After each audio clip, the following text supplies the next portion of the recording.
কি নির্লজ্জভাবে বরিশালের মতো জায়গায়, শিক্ষিত জনপদের এই জায়গায় আপনার এই বক্তব্য আগামী 12 তারিখ জাতি ব্যালট বিপ্লবের মাধ্যমে আপনারা জবাব দিয়েছেন আঘাতে, কথার আঘাতে। আগামী দিনে বরিশালবাসী আপনাদের এই কথার আঘাতের জবাব দিবে ব্যালটে। আপনারা আঘাত দেবেন কথায় আঘাত, আর আমরা দেব ব্যালটে জবাব ইনশাআল্লাহ। আমার মা বোনেরা এখানে আছেন, গোটা বাংলাদেশে জামাত ইসলামী ছাত্র শিবির 11 দলীয় জোট নেতৃবৃন্দ আমরা যারা আছি, আমাদের বিরুদ্ধে বহু কথা বলা যায়।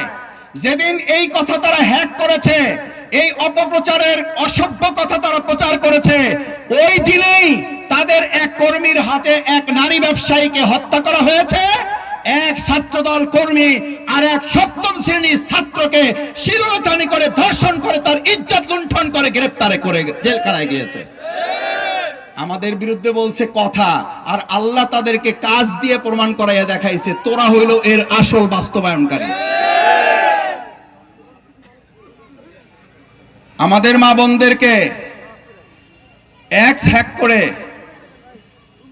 করে আপনারা মিথ্যা কথা প্রচার করেছেন। আর আপনাদের বিএনপির এক নেতা বলেছেন, এই সম্মানিতা মা বোনেরা এখানে সামনে আছেন, আমি ভাষাটা ব্যবহার করতে পারবো না।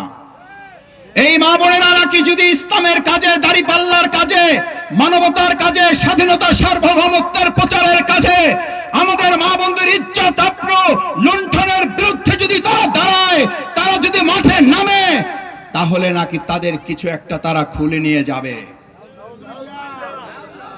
বলছে না বলে নাই? আমি শুনছি, আপনারা শোনেন নাই।